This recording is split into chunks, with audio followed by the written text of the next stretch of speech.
was awesome. Of course, Christina Aguilera. Of course, not many.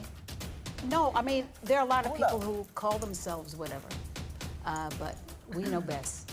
You know Dana.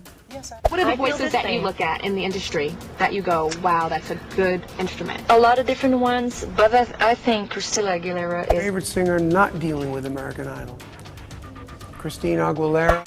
A fantastic voice, and I think that she really rocks. You know, she really sings. I mean, she's got a beautiful voice, but I think that she's also a very good performer. Sweet, shy, unassuming lady. She was great. I mean, she did the duet with Mick, right? And it's just like, you know, it's weird when you're going out like, come on, baby. And you've only got one song, and you're going to be singing next to Mick. At my age, 68 years old, see us running through that open door. To run into a lady like this, when I first saw her, I couldn't believe that little girl was, all of that big sound, big voice was coming out. First of all, I would like to thank Miss Christina. I really would, thank you. You are one that I truly enjoy in today's music. You've done the best rendition of Run to You beside myself. I thank you very much.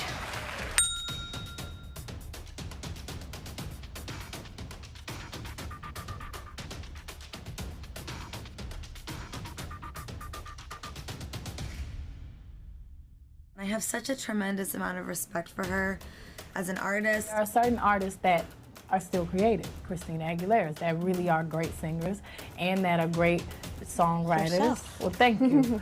And that are not afraid to push the envelope and to set the trends. My responsibility to kind of be a trendsetter, and there are certain artists like Christina Aguilera that don't really try to be like everybody else, and I feel like I'm one of those artists as well.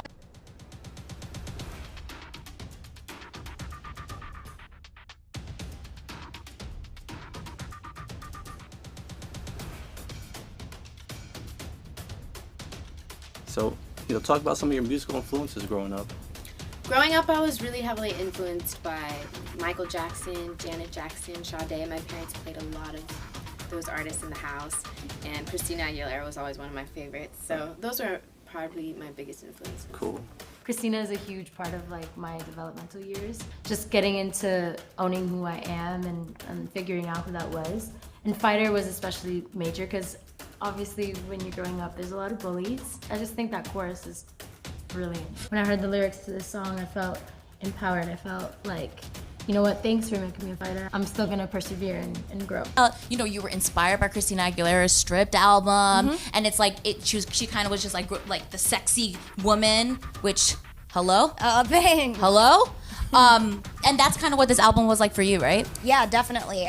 She did a lot of growing up on that album, and I feel like she really made herself like an icon with that album, and that's what I hope to do someday, and that I wanted to accomplish my vocal capabilities the way that she did on this album. I remember driving to school and singing along to the Stereophonics, Christina Aguilera, Robbie Williams, and it was always just a part of what I was brought up into.